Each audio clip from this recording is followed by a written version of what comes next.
Díky. Dalším souborem, který zde vystoupí, je dětská cymbálová muzička Ondřejníček. Ondřejníček působí v Kunčicích pod Ondřejníkem od roku 2010. Vystřídalo se v této cymbálové muzičce již mnoho kunčických dětí. Vystupuje na různých folklorních i obecních akcích. V průběhu roku se věnuje zvykosloví. Na Smrtnou neděli vynáší v Kunčicích mařenu a připomínají si velikonoční zvyky. Ve vánočním čase vystupuje s koledami a na začátku roku se účastní tříkrálové obchůzky. Nedílnou součástí Ondřejníčků jsou kromě muzikantů i šikovní zpěváci a zpěvačky. Kunčice pod Ondřejníkem leží na pomezí Lašska a Valašska. Konkrétně leží hned vedle Frenštátu pod Radhoštěm, co jsem se koukal do mapy. Já se někoho z vás na něco zeptám. Tak třeba vy jste tady nejblíž takhle po ruce, pojďte se mnou, ať jste vidět. Řekněte nám vaše ctěné jméno.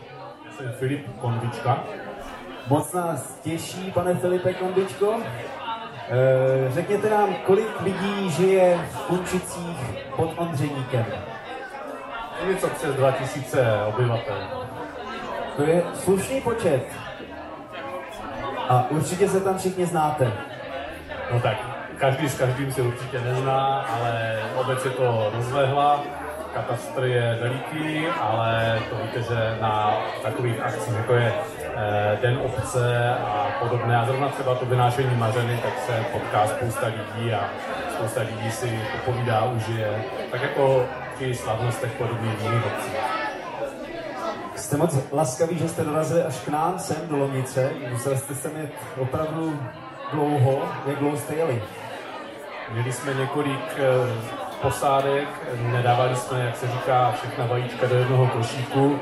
Část výpravy, to byli odrostlejší hudebníci dětského cymbalového souboru, jeli samostatně vlakem, takže bylo to nepočítaných přestupů a došlo jenom k zanedbatelným ztrátám, takže dojeli jsme v velkém počtu.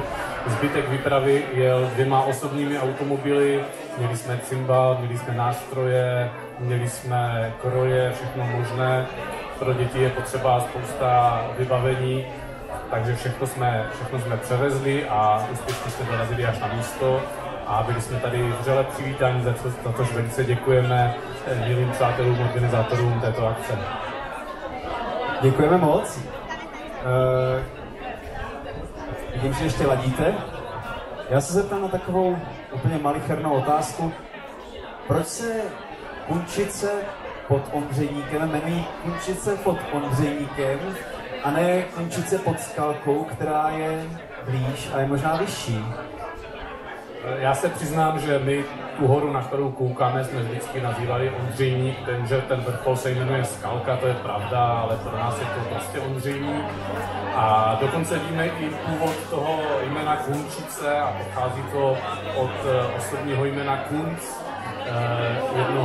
jednoho úředníka z Rukvalského panství, který dostal povolení tehdy tu obec kolem roku 1300 tuším založit, takže od té doby se to jmenuje po něm, jmenovala se kdysi asi i Kunzendorf svého času a teďka jsou to teda Kunčice pod Ondřejníkem, takže kdo slyší Kunčice pod Ondřejníkem, tak i kdyby nevěděl, kde jsou Kunčice, tak Ondřejník určitě najde, takže jsme dobře k nalezení a je u nás pěkně.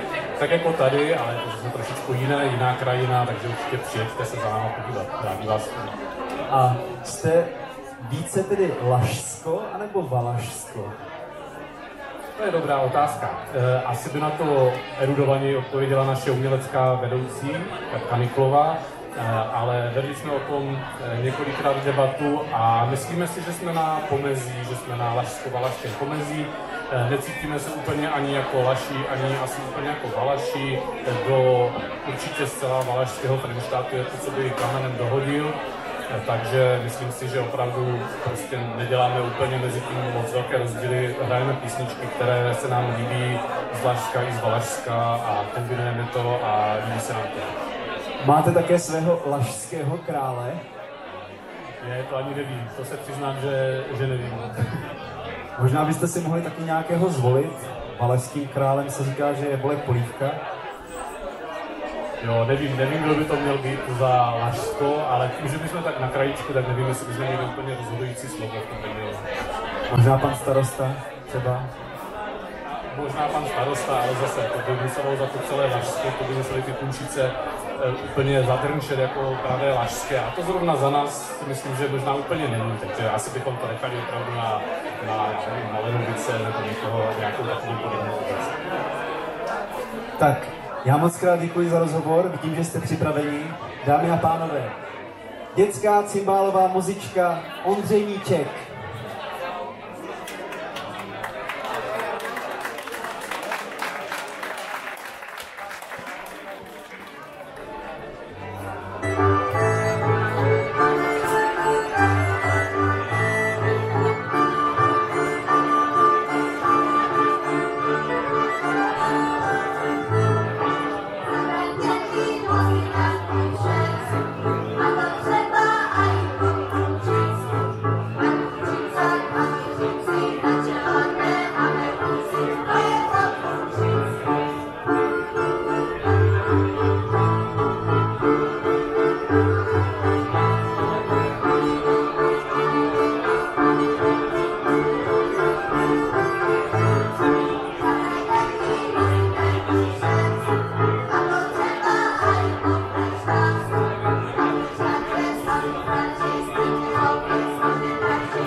My jsme začali písničkou Zahrajte mi muzikanti všetci. Vystřídali jsme tam Kunčice, Kozlovice, Frenštát, určitě jste si všimli, že to je taková zeměpisná píseň. A jak ty písničky tak cestujou, nevím, jestli jste zachytili v minulém bloku k Zejnčanu písničku Ztratila jsem Pěrtuše. A my vám ji zahrajeme taky, protože ji máme v plánu. Kristýnka Cochlerová zaspívá, jak Ztratila Pěrtušek. Nevím, jestli znáte valašský kroj nebo jakýkoliv jiný, jestli u vás se taky říká Pěrtušek. Kristýnko, ukaž, co to je Pěrtušek. Tak, to je Pěrtušek. A ta holka, když ho ztratila, tak teda opravdu nevím, co dělala. A jelikož vy už jste to slyšeli, tu písničku v minulém bloku, tak si myslím, že už klidně můžete zpívat s náma. Oh,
ztratila jsem 5 tušek a teď už nějakou písničku o ovečkách a jak jsou ty ovečky a běžela ovečka, to určitě taky znáte, tak můžete zpívat s námi.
Mluvil o tom, že zpíváme písničky z Lašsko-Valašského pomezí, toto byla Valašská a teď jednu přímo z Kunčic pod Ondřejníkem, kde pan táta Pustka spolu s Leošem Janáčkem zapsali asi 300 písní a jedna z nich je tato Já jsem dobrý řemeslník, kterou zaspívá Toník Konvička.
Jako poslední písničku z našeho bloku, než přijde jedno velké a druhé velké překvapení, vám zaspíváme písničku Ej na Kunčickým mostku A vy, kunčičtí pacholici, nesu vám novinu, zase zapsanou 15. pustkou přímo v Kunčicích pod Ondřejníkem a zpívat bude Kristýnka Suflarová a všichni z Ondřejníčku.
Valašského pomezí. Lukášek prý vám chce něco říct, on má dneska úplnou premiéru, to je náš nejmenší člen, tak já jsem trošku na vážkách, co to bude. Luky, co bys chtěl říct lidem tady, v Lomnici nad Lužnicí?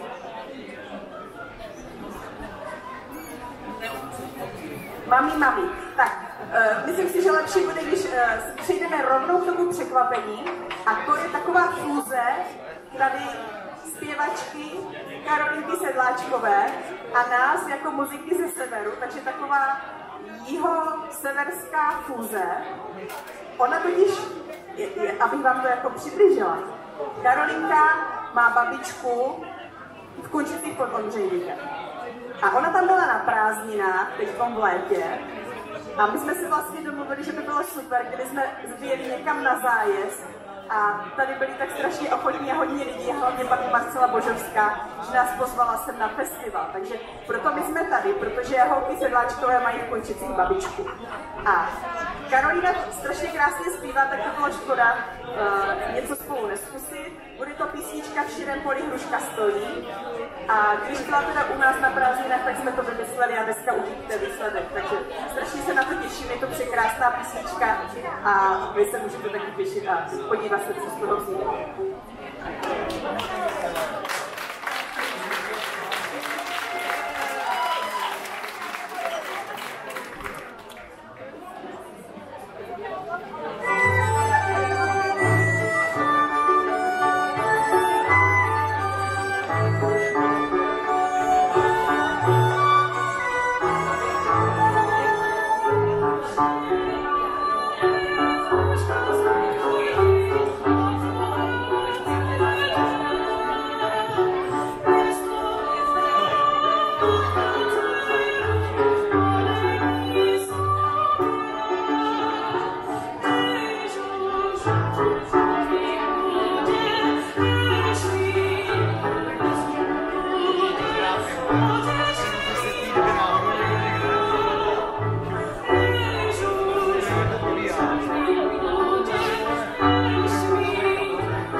A aby toho nebylo málo, tak jsme zjistili, že tady u vás v jižních Čechách je jeden odzemkář. Nevím, jestli víte, co je to odzemek. Kdo ví, co je to odzemek? Odzemek, no říkejte. Tanec. A jaký? Takový ten, no. Přesně tak, je to mužský tanec odzemek, které ti chlapi předvádí svoji sílu, mrštnost. A u nás v Rožnově pod Radhoštěm na Valašsku je škola mladých odzemkářů, která je určená pro kluky od 18 do 100 let, takže i vy, kteří tady máte zájem naučit se odzemek, můžete přijet do Rožnova v létě na školu mladých odzemkářů. A jeden takový odvážlivec tady od vás, Vláďa. Ani nešli na živitelku, protože by nás na tu školu mladých odzemkářů do Rožnova přijel, myslím, že to bylo před 3 lety a naučil se ten odzemek. A od té doby neměl možnost ho zatancovat si. A dneska tu možnost má, takže my jsme hrozně rádi, že pro nás to bude premiéra. My jsme ještě jako dětská muzika nikdy odzemek nehráli, takže to dneska zkusíme. A on si dneska tady u vás zkusí zatačit premiérově ten mužský tanec odzemek. Takže poprosím Vláďu na scénu. Velký potlesk.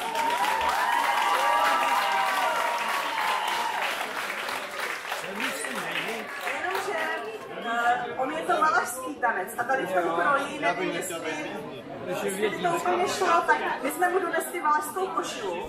Zkusí se do toho převlet. Poprosím moji styčnou asistentku Kristinku.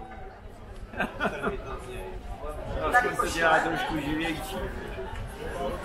A Vláďa se svěřil, že se mu v těch kolobodkách vašich hrozně špatně tancuje. Ale že má krpce, ale neumí si je zavázat. Tak si myslím, že to je taky dneska taková jedinečná příležitost k tomu naučit se vázat krpce.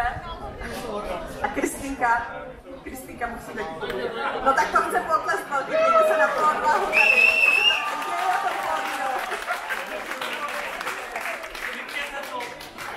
Takže valašské krpce z kůže mají řemínky, kterými se to kolem nohy ováže.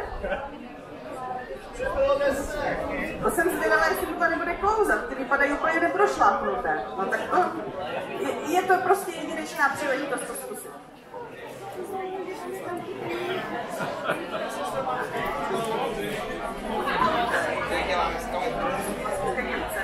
Takže, dělá se tam takový kříž, počkejte, a ten zadní řemínek, jsou tam 3 řemínky vepředu. A je tam takový kříž a ten zadní řemínek se dá dozadu. Tak já myslím si, že když tam asi asistovat. A vy povedí kamola, jak to bylo nahlášky.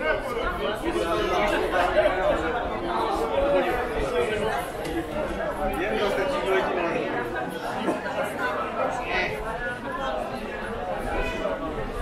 To jsou asi nějaké speciální krpce, nevím, jestli moje Vláďa má, u nás na Valašsku jsou.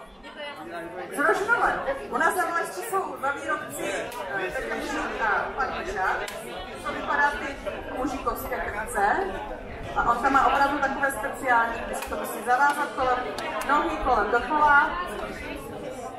Tak, tomu koženému řemínku se říká švihel.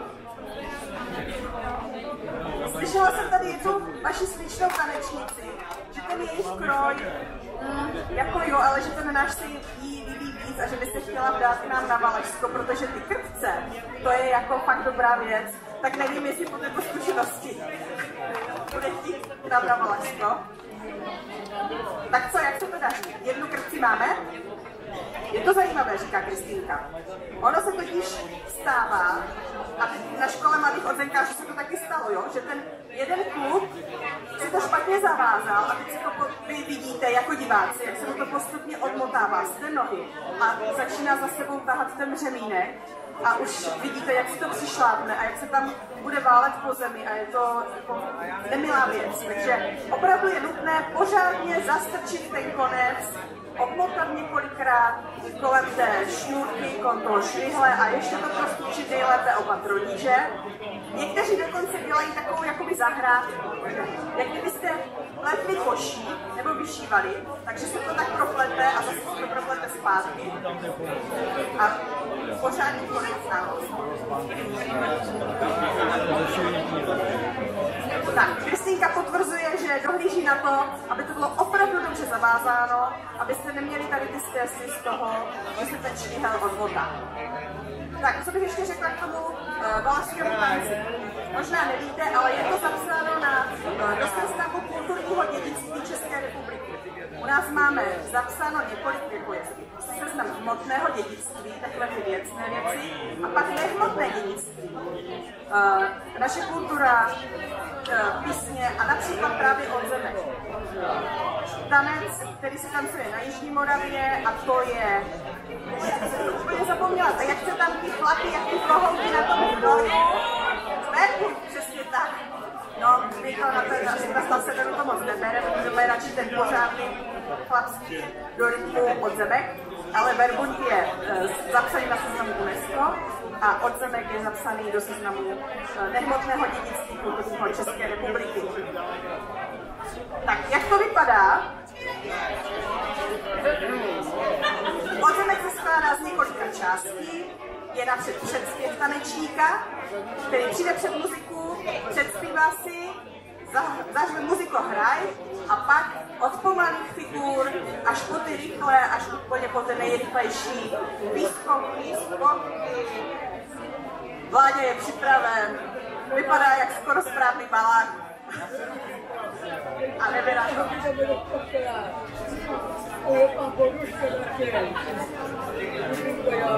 Chovaj si ode mě, kdo by požehnal, a já bych ti požehnal, ale jsem sám počkával.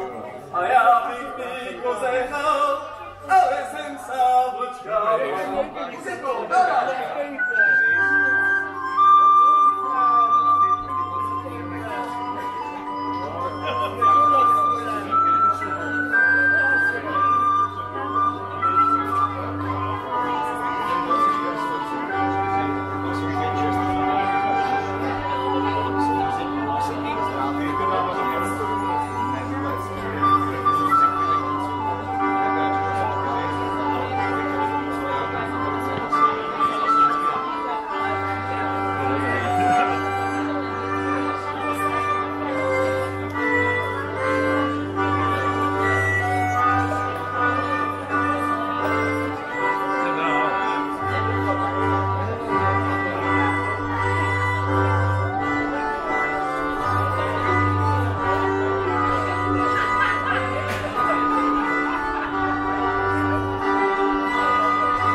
nemusel stydět ani na soutěži mladých odzemkářů v Rožňově. Myslím si, že nějakou cenu by tam určitě získal. Překrásné, fakt. Moc děkujeme za zážitek a loučíme se s váma. Ondřejníček skončit pod Ondřejníkem. Naschledanou.